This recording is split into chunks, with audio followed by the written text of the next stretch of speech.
Welcome back to Vietnamese Vixens. Today's story comes from a man named Johan, 34 years old, originally from Cape Town, South Africa. He was a software developer with a decent salary, a nice flat, and what most people would call a good life. But Johan didn't feel that way. He felt hollow, empty, like he was watching his own life happen to someone else. So he made a decision that seemed brave at the time, maybe even romantic. He quit everything, sold what he owned, and bought a one-way ticket to Vietnam. He thought he was chasing freedom. He thought he was chasing paradise. What he found was something else entirely. This is his story. And if you've ever felt the pull to run away from your life and start over somewhere exotic, somewhere far from everything you know, I need you to listen carefully. Because Johan wants you to hear what he learned the hard way. Before we dive in, drop a comment and let me know where you're watching from. And if you've ever thought about making a move like this, or if you've lived through something similar, hit that like button and subscribe. You're not alone. Now, let's hear from Johan himself. I should have seen it coming. That's what I tell myself now. Lying here in my cramped little flat in District 7, listening to the motorbikes scream past my window at 2 in the morning. I should have known better. But here's the thing about being lonely and burnt out and desperate for something, anything, to change. You see exactly what you want to see. You ignore the red flags because the alternative is going back to the life that was killing you slowly. And that feels worse than any risk. Let me take you back. Cape Town. My life there wasn't bad on paper. I worked for a tech company in the city center, pulling in around 40,000 Rand a month, which is decent money. I had a one-bedroom flat and observatory. Nothing fancy but clean, safe, mine. I had mates I'd see at the pub on weekends. I had a gym membership I barely used. I had everything you're supposed to want. But I felt nothing. Absolutely nothing. I'd wake up, make coffee, sit in traffic for an hour, write code for 8 hours, sit in traffic for another hour, heat up something from Woolworths, watch Netflix, and fall asleep. Repeat. Forever. The weekends were worse because they were supposed to be fun, and they never were. Just drunk conversations that went nowhere and girls on dating apps who'd ghost after 2 messages or string me along for a free dinner. I'd been through a breakup about a year before all this. Her name was Melissa. We'd been together 3 years. She left me for a personal trainer named Chad, which feels like a joke but isn't. She said I was emotionally unavailable, that I never talked about my feelings, that being with me was like being with a robot. Maybe she was right. I didn't know how to defend myself because I didn't know what I was feeling most of the time. Just this low-grade numbness. This sense that I was waiting for my real life to start, except I was 33 years old, and it was never going to start because this was it. Then I had to go to Hanoi for work. A client meeting, some blockchain startup that needed consulting. I was there for 5 days, and something happened to me in that city. I don't know how to explain it without sounding like every other white guy who visits Southeast Asia and has some kind of spiritual awakening, but it's true. The first morning I woke up in my hotel in the old quarter. I walked outside, and it was chaos. Motorbikes everywhere, hundreds of them, swarming like insects. The heat was brutal, thick and wet, and the air smelled like exhaust and grilled meat and something floral I couldn't name. There were women in conical hats selling fruit on the sidewalk. Old men playing chess at plastic tables, students on their phones, tourists taking photos. It was loud and dirty and overwhelming, and I felt more alive than I had in years. I remember sitting in this tiny cafe, drinking Vietnamese coffee that was so strong it made my hands shake, watching the street. Just watching. The energy was different. People were living, not managing their lives, not optimizing their routines, not checking off boxes. Just living. Messily, loudly, humanly. And I thought, why the hell am I spending my life in traffic and meetings and pretending I'm building towards something when I could be here? I went back to Cape Town and everything looked gray. The office felt like a tomb. My flat felt like a cell. I started doing what every person does when they're miserable. I went online. I found digital nomad forums, expat Facebook groups, YouTube channels with titles like How I Live Like a King in Vietnam for $500 a month and Escaping the West, My Life in Saigon. I watched them obsessively, guys who looked like me, talked like me, who'd made the jump. They had apartments with balconies overlooking rivers. They had girlfriends who smiled at them like they were gods. They had freedom. They worked a few hours a day from cafes and spent the rest of their time exploring, eating, living. It looked so easy. I started doing the math. My rent in Cape Town was 8,000 rand. In Saigon, I could get a decent place for 6 million yuan, which was like 4,000 rand. Food was cheap. Beer was cheap. Everything was cheap.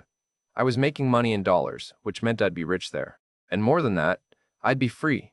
No one knew me. No one had expectations.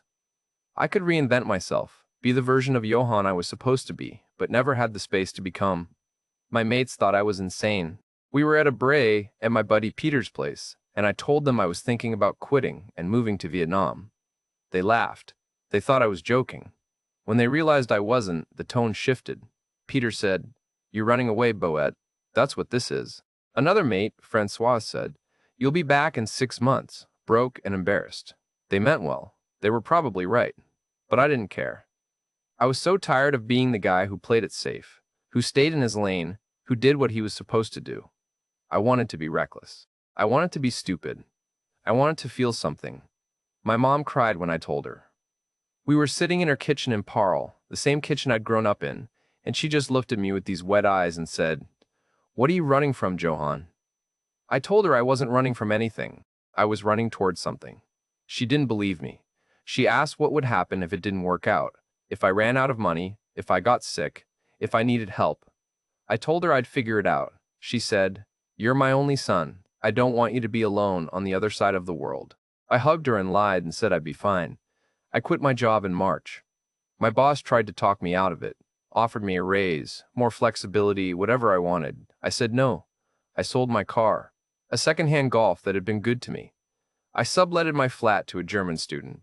I packed 2 suitcases, clothes, laptop, some books I never read. I had 120,000 rand in savings, which was about 6,500 US dollars. It felt like a fortune. It felt like enough to start over. The flight was long. Cape Town to Johannesburg. Johannesburg to Singapore. Singapore to Ho Chi Minh City. 22 hours in total. I barely slept. I was too wired, too terrified, too excited.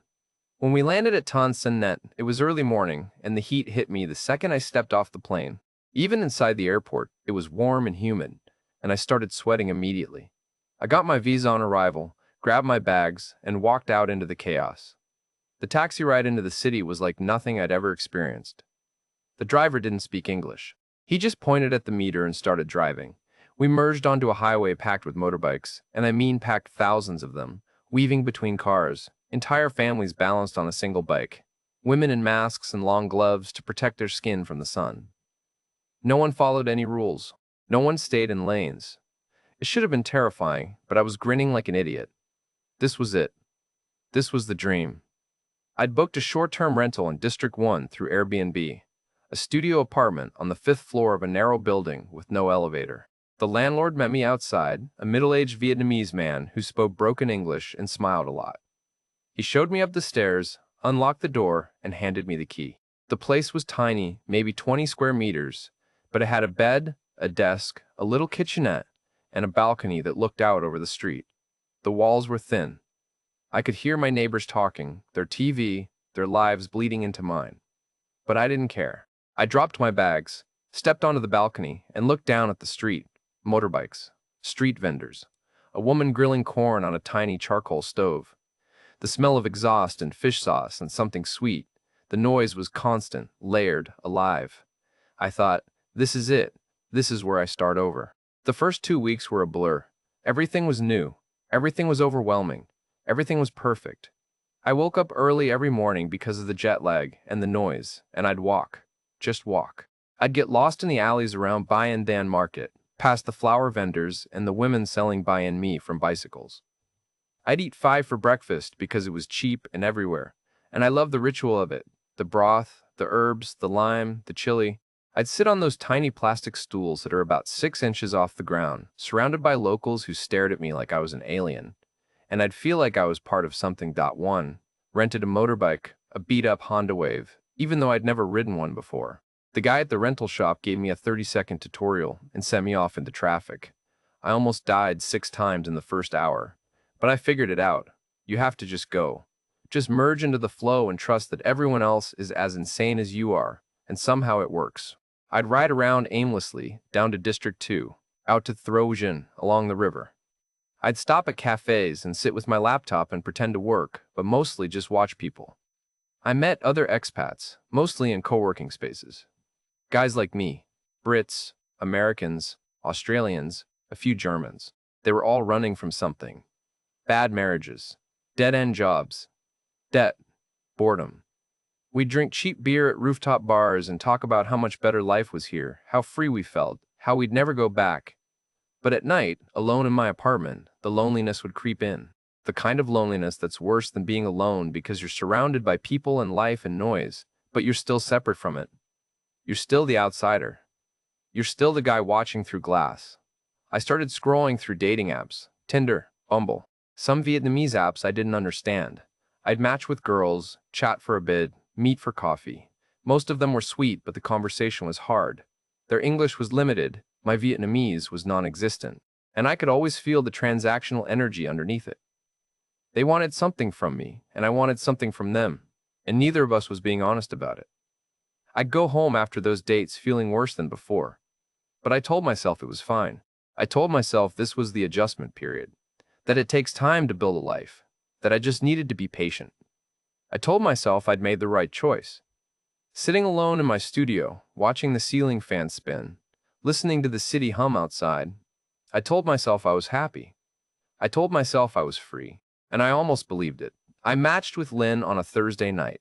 I'd been swiping for maybe 20 minutes, half watching some show on Netflix, feeling that familiar emptiness that comes when you're trying to fill time instead of live it. Her profile was simple. A few photos, one of her at a coffee shop, another at the beach, one with friends where she was laughing. She wasn't trying too hard. No duck faces, no bikini shots, no obvious filters. She looked real. 26 years old.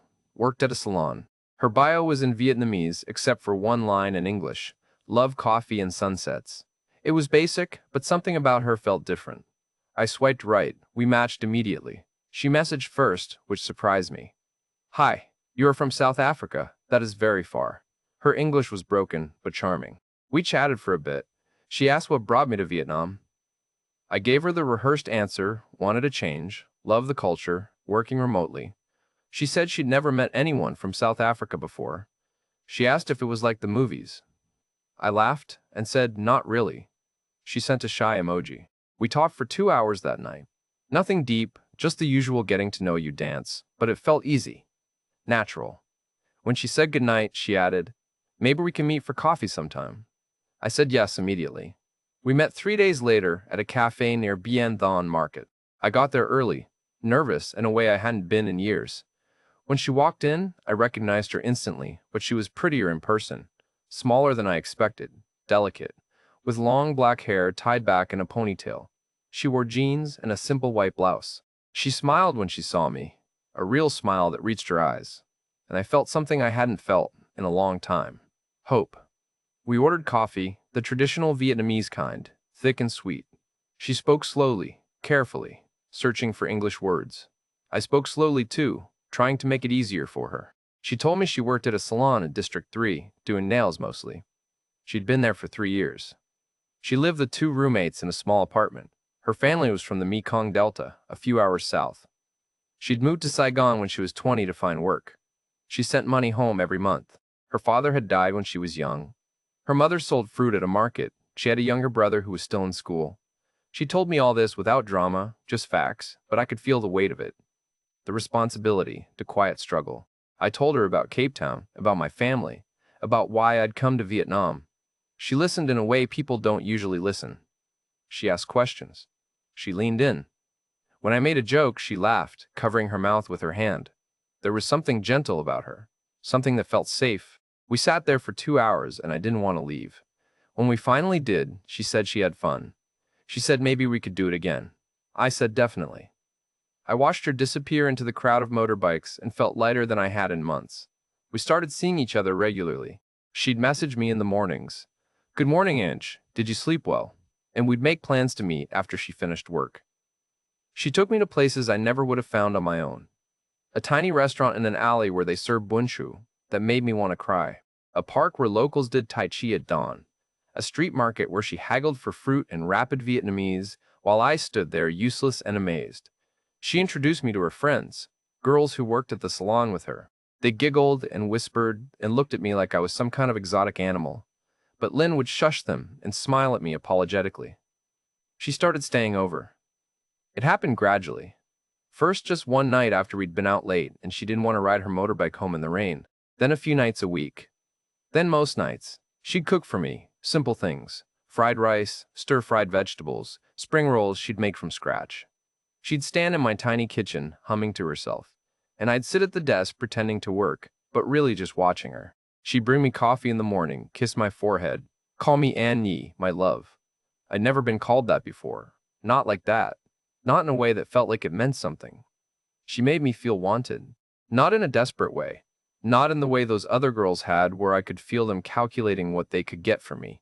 Lynn felt genuine. She'd massage my shoulders after long days at the laptop, her small hands working out knots I didn't know I had. She'd fall asleep on my chest watching movies, her breathing slow and steady. And I'd lie there feeling like maybe I'd finally found what I'd been looking for. Maybe this was it. Maybe this was the reason I'd come here. But there were small things. Small things I noticed but pushed down because I didn't want to ruin it. She was vague about her family. When I asked about her mom, her brother, she'd give short answers and change the subject. She was always on her phone, always texting. When I asked who she was talking to, she'd say her friends, her roommates, her mom. It seemed reasonable, but she'd angle the screen away from me, just slightly, in a way that felt deliberate. And she never paid for anything, not once. When we went out, she'd reach for her purse in this performative way, but I'd always stop her. "I've got it," I'd say. And she'd smile and say, "Thank you, Ange. You were so good to me." After a while, she stopped reaching for her purse at all. I told myself it was cultural. I'd read about it online, how Vietnamese women expected men to pay, how it was traditional, how if you wanted to date here, you had to accept that. And it wasn't like the money was a big deal. A meal was $5. Coffee was $1. Even when we went somewhere nice, it was $20, $30 tops.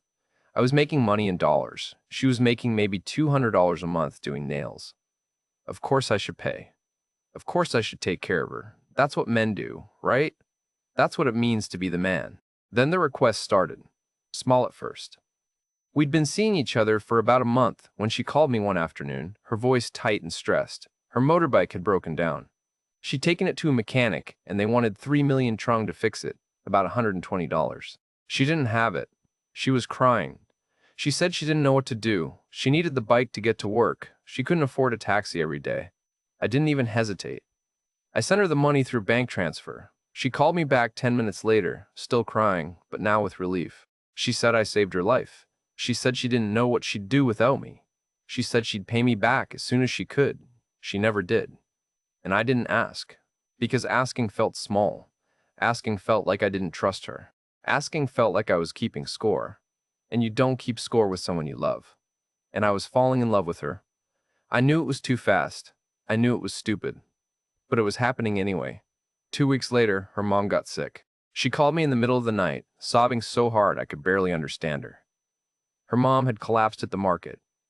They'd taken her to the hospital. She needed medicine, tests, something I didn't fully understand because Lynn was speaking half in Vietnamese, half in broken English.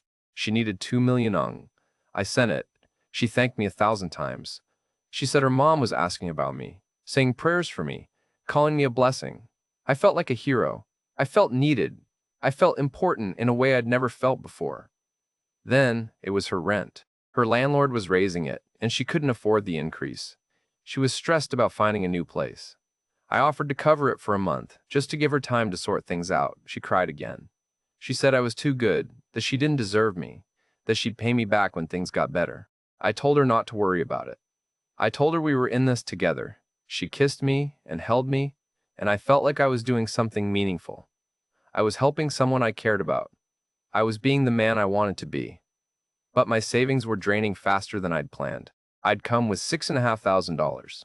I'd been here 3 months, and I was down to about $4,000. Rent, food, the motorbike, drinks with the expats, and now Lynn. It wasn't unsustainable yet. I was still working, still making money, but it was tighter than I'd expected. I told myself it was fine. I told myself it was an investment. In her, in us, in the life we were building together. She started talking about the future. We were lying in bed one night, her head on my chest, and she said, Anch, do you think you will stay in Vietnam forever? I said I didn't know. Maybe. She was quiet for a moment, then said, maybe one day we can open a small cafe. Just you and me. I make the coffee, you talk to the customers. It would be nice, yes? I smiled. It sounded nice. It sounded like a dream. I asked if that's what she wanted. She nodded. She said, with you, I think everything is possible. Another night, she mentioned her family. She said her brother wanted to go to university, but they couldn't afford it. She said her mom's house in the Delta was falling apart. The roof leaked when it rained. She said maybe one day, if things got better, they could fix it. She wasn't asking for anything, not directly. But I could feel the weight of it, the expectation, the hope, and part of me wanted to be the one to fix it, to be the white knight, to prove I wasn't like the other foreigners who just took and left. I wanted to be different. I wanted to matter. But her friend group started to feel wrong. She'd take me out to meet them sometimes. Other girls from the salon, their boyfriends, people I didn't know. We'd go to clubs in District 1, places with bottle service and neon lights and music so loud you couldn't think. I'd pay for the table. I'd pay for the drinks. Everyone would smile and thank me and toast to me. And I'd feel like the king of the world for about 10 minutes, and then I'd feel like an ATM. They'd look at me with these wide, performative smiles, and I'd wonder what they said about me when I wasn't there. One night, Lynn mentioned an ex-boyfriend. We were walking back to my place, and she said something about a restaurant we passed, how she used to go there with her ex. I stopped. I asked about him. She was casual, too casual. She said he was an American guy, older, a teacher. They dated for a year. He went back to America. She shrugged like it was nothing. I asked if she loved him. She said, it was different, not like us. I wanted to ask more, but I didn't. I was afraid of the answer. I was afraid she'd tell me I was just another version of him. Another foreign guy with money and loneliness and a savior complex. That night I lay awake beside her, listening to her breathe, feeling her warmth next to me, and I felt more alone than I had when I was single. Because now the loneliness had company. Now it had a face and a name and a history I didn't fully understand. I wondered if she really loved me, or if she loved what I could give her. I wondered if there was even a difference. I wondered if I was just a transaction dressed up as romance. But in the morning she'd wake up and smile at me and make me coffee, and I'd push it all down, because the alternative was admitting I'd made a mistake, and I wasn't ready for that. Not yet. Things changed after that. Not all at once, but in the way a crack spreads across glass slowly at first, then all at once. The requests became more frequent, more urgent, more expensive. And I kept saying yes because saying no felt like admitting something I wasn't ready to face. It was her brother first. Lynn called me from work, whispering because her boss was nearby. Her brother had been in an accident, a motorbike crash. He was okay, not seriously hurt, but the police were involved and there were fines, and he didn't have the money. She needed 10 million Nang, $400. She was crying so hard she could barely speak. She said her mom was hysterical, that her brother could go to jail if they didn't pay, that she didn't know where else to turn. I was sitting in a cafe when she called, laptop open, half-finished coffee going cold. I stared at my bank account balance on the screen. $3,200. I'd been here 4 months. I sent the money. She came over that night and held me like I'd saved her entire family. Maybe I had. She kept saying thank you over and over, her face buried in my chest. She said I was the best man she'd ever known. She said her mom wanted to meet me, wanted to thank me in person. I said maybe someday. I was too tired to think about meeting her family. Too tired to think about anything except the number in my bank account getting smaller and the knot in my stomach getting tighter. 2 weeks later, it was her landlord again. He was kicking her out. She showed me a message on her phone in Vietnamese that she said was from him. She translated it for me, her voice shaking. He wanted her out by the end of the month unless she could pay 3 months' rent up front. 15 million won. $600. She said she'd been looking for a new place, but everything was so expensive, and she didn't know what to do.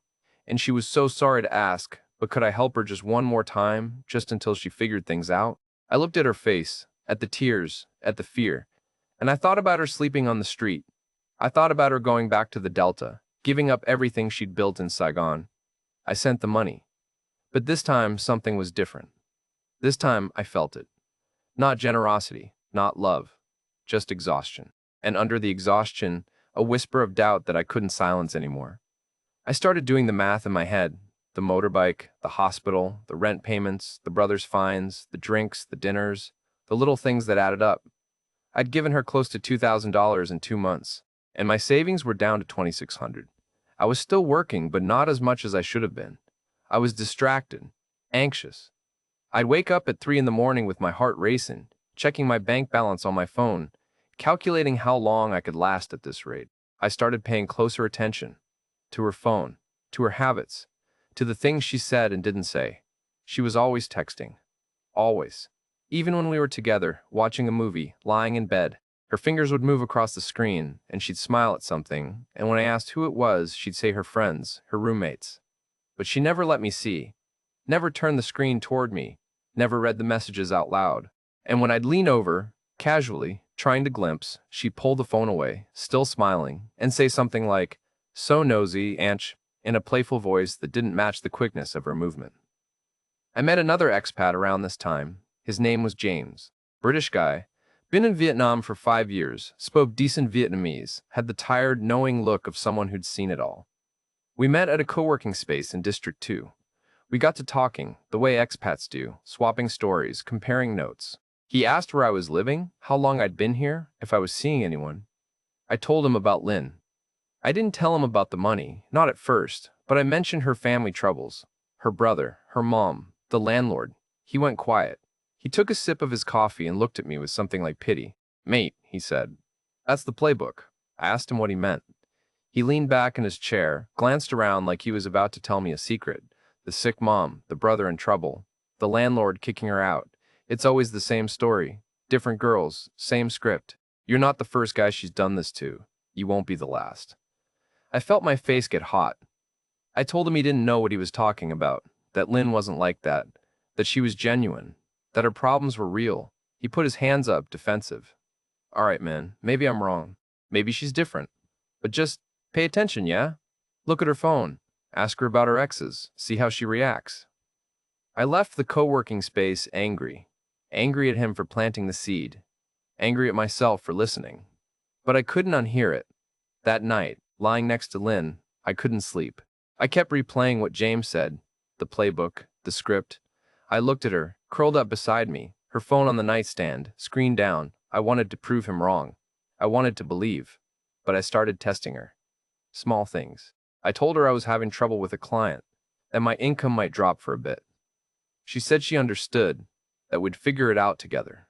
But 2 days later, she mentioned needing money for something else, her motorbike again, some part that needed replacing. When I hesitated, when I said I wasn't sure I could afford it right now, her face changed, just for a second.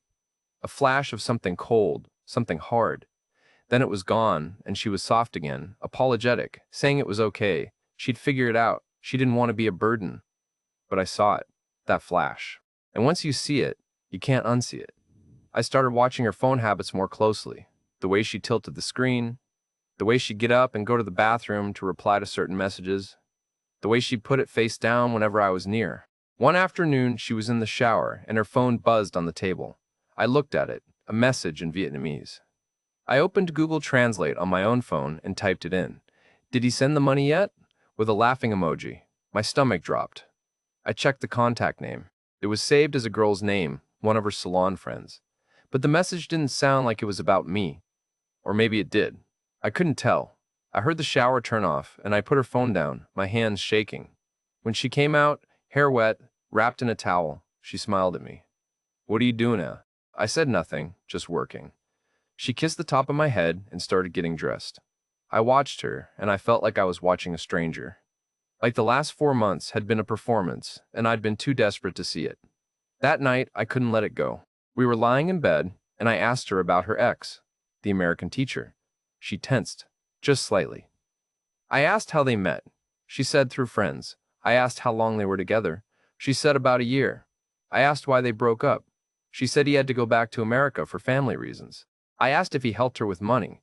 She was quiet for a long time. Then she said, sometimes. He was kind, like you. I asked if she loved him. She said, "Why are you asking me this, Anne?" That was before. You are now. But she didn't say yes. She didn't say no. She just rolled over, facing away from me. I lay there in the dark, listening to the motorbikes outside, feeling the distance between us grow, even though we were inches apart. I decided I needed to know. I needed to see her phone. I needed proof, one way or the other, because the not knowing was eating me alive. A few days later, she was in the shower again. Her phone was on the table, unlocked. I picked it up. My heart was pounding so hard I thought I might pass out. I opened her messages, scrolled through. Most were in Vietnamese. I took screenshots, quickly, hands shaking, and sent them to myself. Then I put her phone back, exactly how it was, and sat down at my laptop, trying to look normal. After she left for work, I translated the screenshots. It took me an hour, going through them one by one, cross-checking translations to make sure I was reading them right. And there it was. Messages to a friend, joking about the South African guy, and how easy it was to get money from him.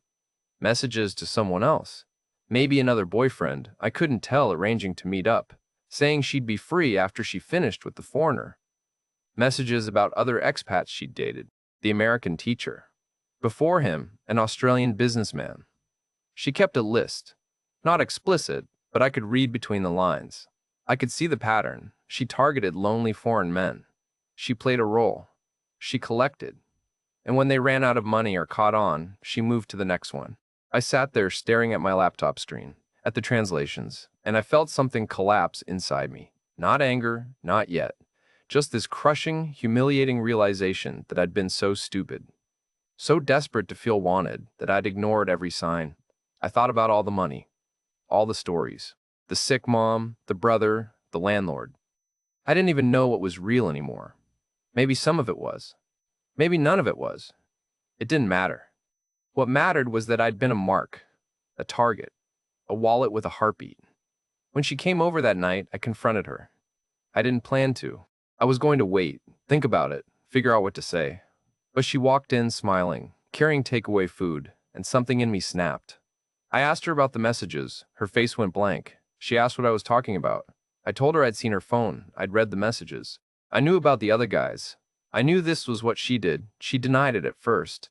Said I misunderstood, that the translations were wrong, that her friend was joking, that it wasn't what it looked like, but I kept pushing. I asked her to explain, to tell me the truth. And finally, she stopped. She put the food down on the table and looked at me, and her face changed. The softness was gone. She looked tired. Older. Real, maybe, for the first time.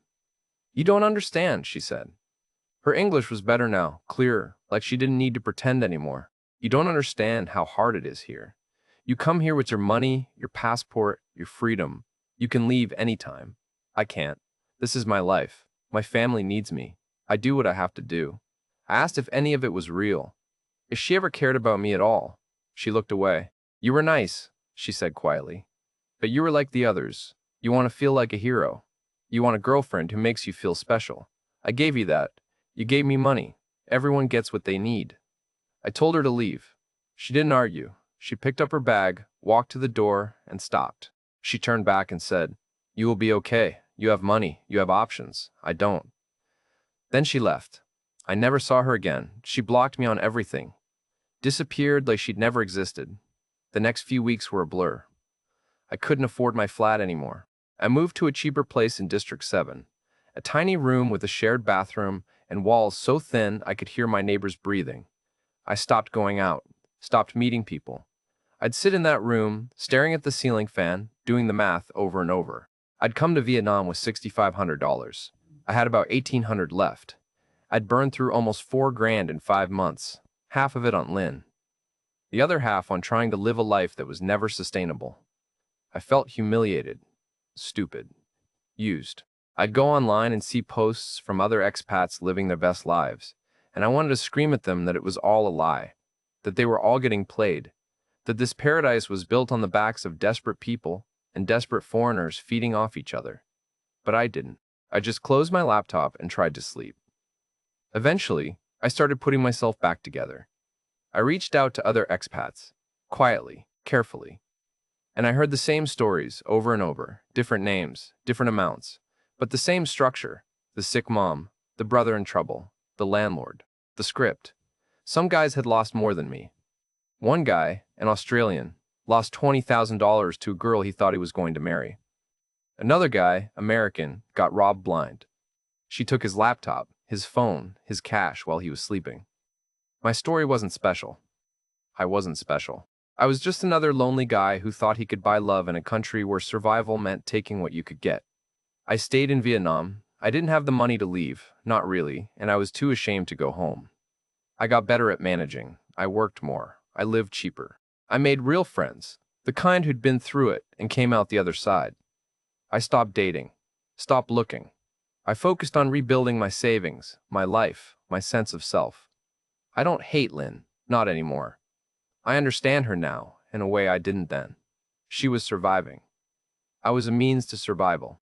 In another life, maybe we could have been something real, but in this one, we were just two people using each other and lying about it. She lied about loving me. I lied about being okay with paying for everything. We both knew the roles we were playing. I just forgot I was playing one. I'm still here, still in Saigon. The city doesn't feel like paradise anymore, but it doesn't feel like a trap either. It's just a place. A city where people live and struggle and survive. I'm wiser now, harder, more careful. I know what I'm worth and what I'm not. I know that loneliness makes you blind and desperation makes you stupid, and you can't outrun your problems by changing your location. You bring them with you.